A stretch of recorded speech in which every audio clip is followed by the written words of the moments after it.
What's good, y'all? Welcome to an episode of Buzz Boys. I know it's been a minute because the Hornet side has been, it's chill. But Panthers football is back. So we're going to have that talk about for the foreseeable future. And that's great. But what transpired today was not so great. The Jets curb stomped the Panthers 27-0. A shutout. And it is the preseason, so, take it with a grain of salt. At the end of the day, starters played 2 series. Some played 2. Bryce Young played 3. Take it with a grain of salt. As far as the starters, the only thing they really gave up was 3-0. That's really it. The rest was, yeah. But, it's all we have to go off of. It's what we saw. Frank Reich did come out and say that, it was very generic play calling. They didn't really want to show any of their scheme yet. They didn't really show anything from the scheme, and, it's a new staff, and they just don't want to show too much about what they're going to be doing in the regular season. So they said they kept it very simple, very bland on purpose. But he also said, the players got to be accountable. He said they kept it simple because he thought they would be able to execute that and show something. So, at the end of the day, as a professional team, scoring 0 is not acceptable. It doesn't matter if it's the preseason. Nobody has the goal to go out there and do that, regardless of if you want to win or lose. Some starters played, some didn't. Brian Burns didn't play. New acquisition Justin Houston didn't play. So it's some player that didn't play, but still 27-0. Come on, bro. It was ugly. But I'm gonna get into the pros right now, and I'm just coming to say this right now. We're a better team than what we saw today. This doesn't really scare me. I'm not, I care about those first 2 divisional games against the Falcons and the Saints, and I'll make judgments from there. But I'm not too worried, really, honestly. But anyway, I'm just gonna get into the pros. Bryce, what's gonna be Bryce. Bryce threw a dart to Adam Thielen. This is kind of like the first big chunk play. Threw a dart to Thielen, and Bryce got hit hard. He got hit hard on the throw, but he knew the pressure was coming, but he stood in the pocket and he made the throw. And that's what you want to see from a young quarterback. Pressure, you got motherfuckers breathing down your throat. You're going to get hit. You're going to get hit. What do you do in that moment? He made the throw, and he got hit hard. And Frank Reich said that at halftime, he kind of came up to him in the second half and asked him about the hit, basically. Was that your welcome to NFL moment? How was the hit? And Bryce said he barely felt it. He said he didn't feel it. So, hey, look, he took some hits today, and he was resilient, and he bounced right back up, and it didn't faze him. So his size doesn't worry me. Now, with that, he shouldn't have been getting hit that much. The O-line is definitely the biggest con. I'm going to say the cons for last. I'm trying to get through these pros. There's not many. But, yeah, the O-line, Bryce Young shouldn't have been getting hit that fucking much. But, anyway, talk about the pros right now. Our front 7 on defense, at least those first few series, it was felt. We were getting after Zach Wilson, forcing 3 and outs. We were doing what we were supposed to do, even without Brian Burns and Justin Houston. We were doing what we were supposed to do. We forced a fumble. It got overturned. It wasn't a fumble. And I felt like the momentum kind of swayed from there. The defense couldn't just quite get off the field. We eventually forced 3 and out, but it was like long drives where it would be like third down. But ultimately, when starters were in, the front 7 did what they were supposed to do. Derek Brown was making good tackles in the run, back to his natural position now at the 3-4, and the 3-4 looked good. Amari Barno, somebody I want to talk about. First things first, number 90 should be retired. Nobody but Julius Pepper should be wearing that. I don't like that, especially with him joining the basically like the team Hall of Fame today.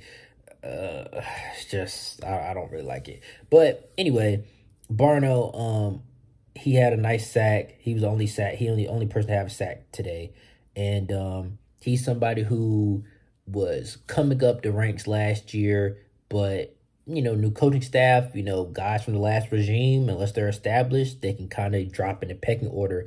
And in the depth chart, he was pretty far back, but he showed up today, and I really think he deserves to make the team. He's athletic. He's like, I think he's like 6'5", 240 or 6'6", 240. Like he's big. He's athletic. He definitely deserves to make this team for sure. Another pro, Dante Jackson. Dante Jackson showed that he can still run after tearing his Achilles. This is his first game back in action that we've seen, and it was a pass in the end zone where he ran down there and, deflected it and basically saved a touchdown.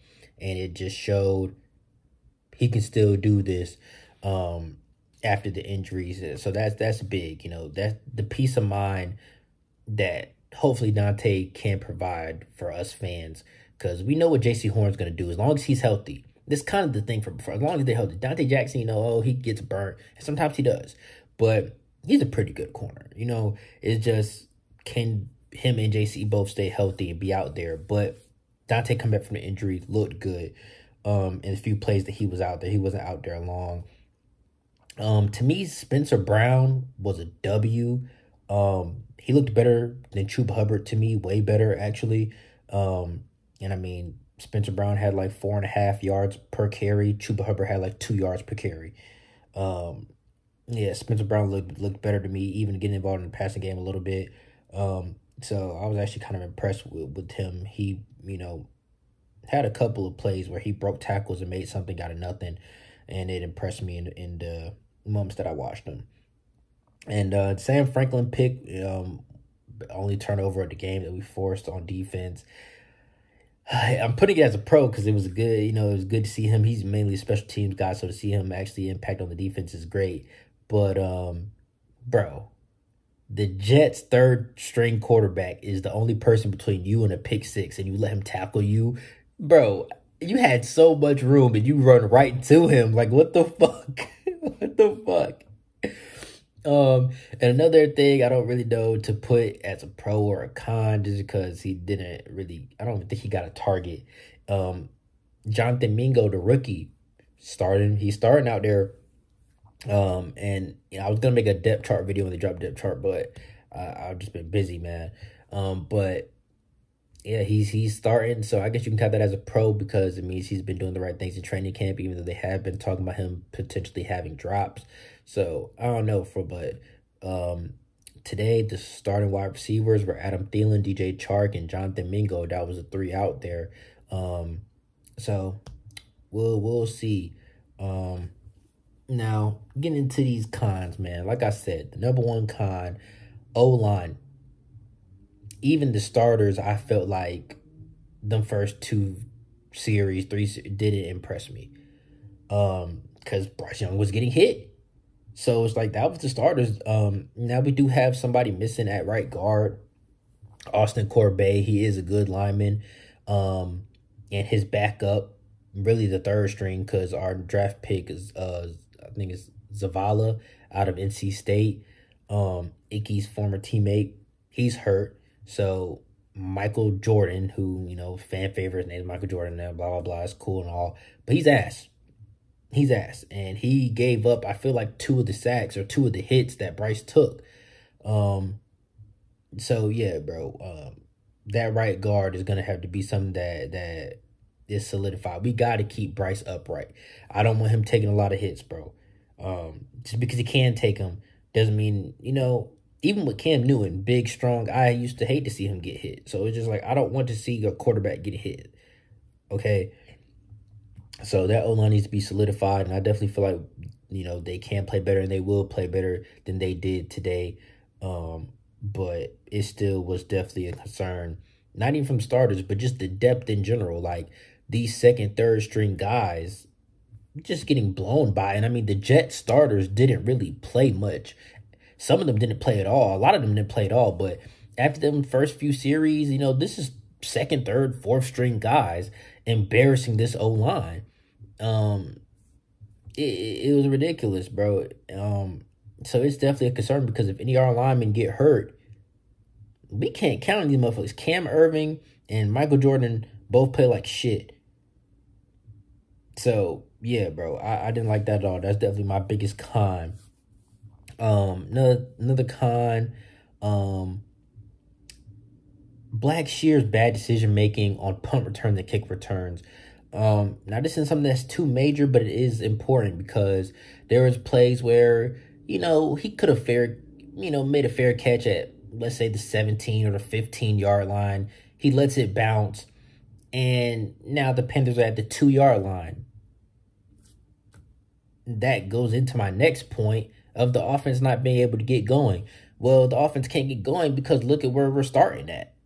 We're backed up on our own 2-3-yard line because you don't know when to call for a fair catch and when to let it bounce and and he did it multiple times. And later on in the game, because he played almost the whole game, even later on into the game, he's catching stuff and running it out and not even getting to the 25. And it's like, bro, you should just took a knee and let the touchback bring us to the 25. So it's just like, as a returner, and I think he's going to be like our returner for the season unless it ends up being LaVisca. So, I need to see that decision making because it affects the team. You're essentially spotting the ball. So it's like, bro, you need to know when to make a fair catch, when to let it bounce, when to take a knee, when to run it out. I wasn't impressed with that. It was something minor, but it still matters. I did not like that, which leads, like I said, to the next thing, the offense not being able to get going. Even with Bryce Young, it never really got going. Whenever there was progress, it seemed like there was a penalty, or just something. Like we just couldn't really get going. But there were a few nice passes here and there, but ultimately, the offense never did shit. We scored 0 points. So I definitely want to see some improvement. And I mean, Frank Reich basically saying, we're not trying to show too much of our scheme. I don't know what to really expect in these next 2 preseason games. I don't know how much the starters are going to play going forward in these next few games. So we'll just have to see. Also, there was no Miles Sanders, so that's a big part of the offense too. He was 5th in the NFL in rushing yards last year, so when that's missing, and I mean, the starters barely played, so I don't want to put too much into this anyway, but still. My next con, Matt Corral sucks, bro. He played like shit. Now, partly the O-line concerns, but I don't know if he was out there seeing ghosts or if he was just too scared to make mistakes. He didn't want to push the ball down the field, even when he had receivers open. And, I personally loved Steve Smith commentating because he wasn't scared to talk about what needed to be talked about. And he talked about Matt Corral. He's scared. He played bro, you're scared to push the ball down the field.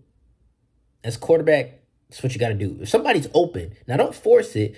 Don't try to force the big chunk plays. If they're there, if they're not, they're not. Take what the defense gives you.